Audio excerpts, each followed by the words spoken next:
साथियों, आप लोगों का इस वेबिनार में बहुत हार्दिक अभिनंदन है। We are doing this webinar since the lockdown was happened और डिफरेंट थीम्स पे हमने बहुत सारी बातें इस वेबिनार्स में की हैं and we are planning to publish a book in the name of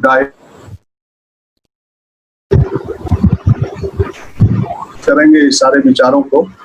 तो एक तो ये है कि बहुत सारे हमारे शिक्षाविदों ने, प्रैक्टिशनर्स ने और एक्टिविस्ट ने अपने विचार यहाँ रखे हैं और शिक्षा के इस मुद्दे पर इस क्राइसिस के दौर में भी और इसके बाद भी क्या होने जा रहा है और क्या हमें करना चाहिए, इसमें बहुत सारे विचार रखे हैं।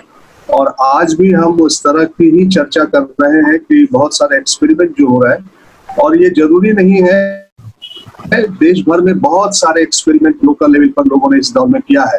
सरकार के प्रयासों से अलग हट करके लोग बच्चों को शिक्षा के दायरे में शामिल रखने और उनको जोड़े रखने का बहुत सारा प्रयास लोगों ने किया है। उन प्रयासों को हम सुनना और जानना चाहते हैं क्योंकि किसी के पास अभी कोई सोल्यूशन नहीं है। आप जानते हैं कि 1.5 million schools have been closed down during this corona crisis and about 32 million children are still out of school. तो घरों में है बहुत सारे जो है कुछ बच्चे जिनको ऑनलाइन एक्सेस है, उनके पास ऑनलाइन सुविधा है। इसके अलावा बहुत बड़ी तादाद में बच्चे हैं जिनके पास ऑनलाइन एक्सेस नहीं है और वो बहुत सारी मुश्किलों से जूझ रहे हैं। आप जानते हैं कि स्कूल जाने वाले बच्चों की आधी संख्या मिड डे मील पर निर्भर करती है, लेकिन मिड डे मील का proper door to door distribution नहीं हो पा रहा है। केरल को अगर छोड़ दें तो बाकी राज्यों में कोई इस तरह के इंतजाम प्रॉपर नहीं हुए हैं। तो बच्चे बहुत स्ट्रेस में हैं, एक्सेस टू फूड से जूझ रहे हैं, बहुत सारा मुश्किलों के दौर से गुजर रहे हैं, स्कूल बंद है। तो ऐसे दौर में बहुत तरह के प्रयोग लोग कर रहे हैं जगह जगह। सरकार जहां ऑनलाइन में व्यस्त है वहां बहुत सारे ऑर्गेनाइजेशंस ऑफलाइन एजुकेशन के बहुत सारे एक्सपेरिमेंट कर रहे हैं। हम उन सबको जानना और समझना चाहते हैं क्योंकि आप जानते हैं कि ऑनलाइन एक्सेस जो है हमारे देश में बहुत लिमिटेड है। और जब ऑनलाइन एक्सेस की बात करते हैं तो जरूरी नहीं है कि आपके घर में कोई वाईफाई हो या कोई इंटरनेट कनेक्टिविटी हो, आपके पड़ोस में भी हो, आपके पड़ोस में कोई साइबर कैफे है। ये सारी चीजें सर्वे ऑनलाइन एक्सेस के सर्वे में जोड़ ली जाती है और इस तरह से आप देखें तो बहुत बड़ी संख्या है, लगभग 80% बच्चों की संख्या है जो ऑनलाइन के डायरेक्ट ऑनलाइन एक्सेस से बाहर है और डिवाइसेस नहीं है। बहुत सारी दुर्भाग्यपूर्ण घटनाओं की रिपोर्ट आई है कि बच्चों ने आत्महत्या की है क्योंकि उनके माँ बाप की नौकरी चली गई और वो उनके लिए स्मार्टफोन नहीं खरीद पाए। बच्चियों ने भी आत्महत्याएं की है। तो ये एक बहुत ही कठिन पीरियड है और इस कठिन दौर में बच्चों की शिक्षा कैसे जारी रहे, क्योंकि हम लोग शिक्षा का अधिकार आंदोलन जब बना उस समय भी आंदोलन में थे और उसको लागू करने के लिए भी पिछले 10 सालों से मूवमेंट चला रहे हैं। राज्य सरकारों के साथ भी, केंद्र सरकारों के साथ भी बहुत तरह के प्रयास कर रहे हैं।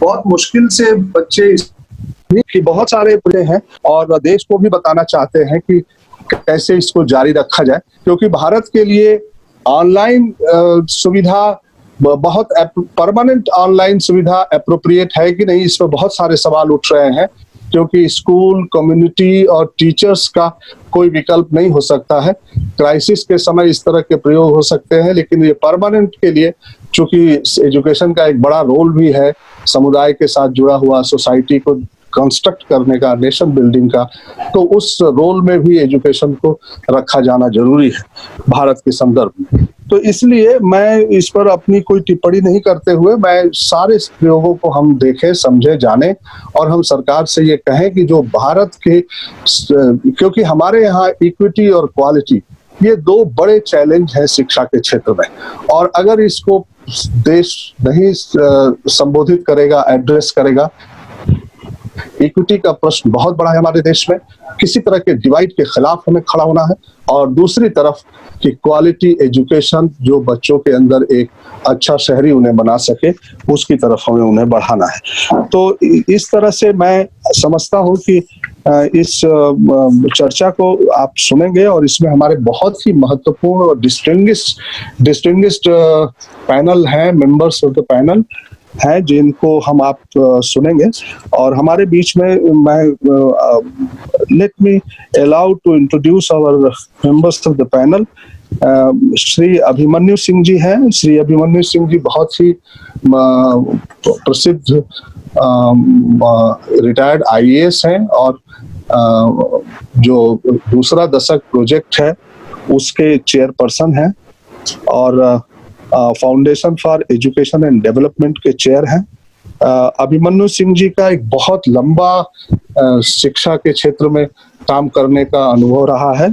He worked with MHRD as Director Higher Education and also Joint Secretary Elementary Education.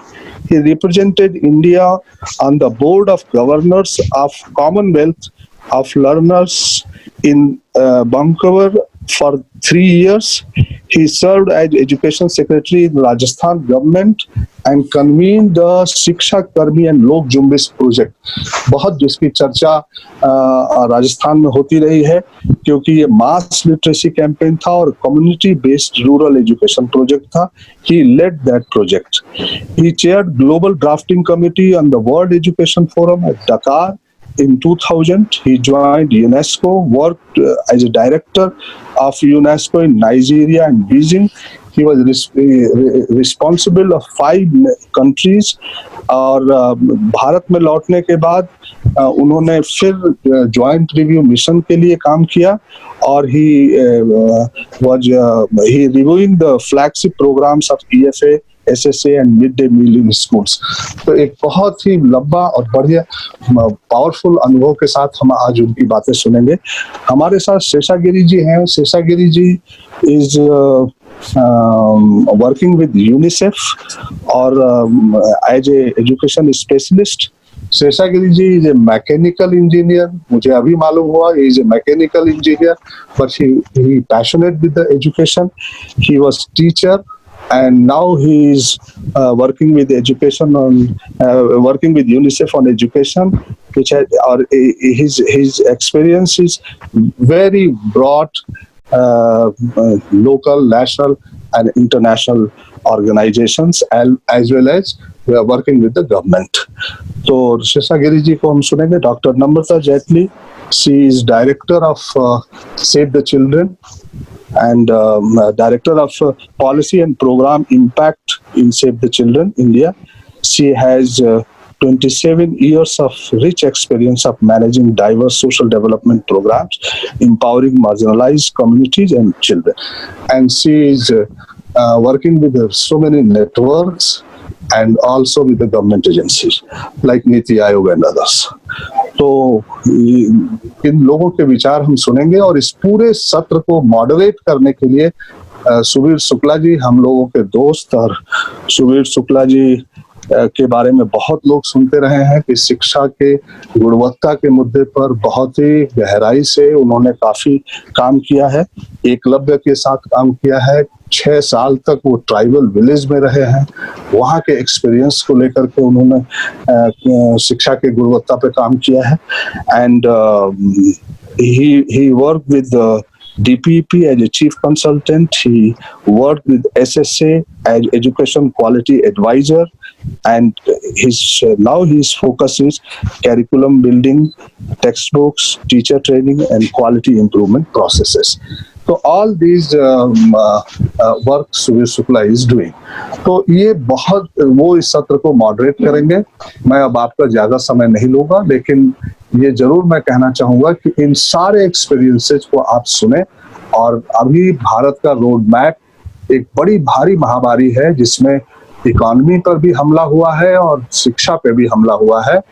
सरकारें बहुत लिमिटेड अर्थों में इससे बाहर निकलने का रास्ता ढूंढ रही हैं। लोगों पर हमें भरोसा है, प्रयोग जो चलते हैं उस पर हमें भरोसा है।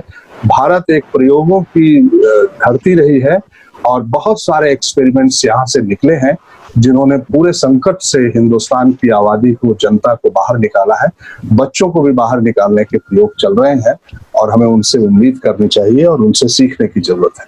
तो इसी टिप्पणी के साथ आप सबका एक बार फिर स्वागत करते हुए मैं सुबीर शुक्ला जी से कहूंगा कि वो इस वेबिनार को आगे बढ़ाएं। Over to Subir Shukla ji.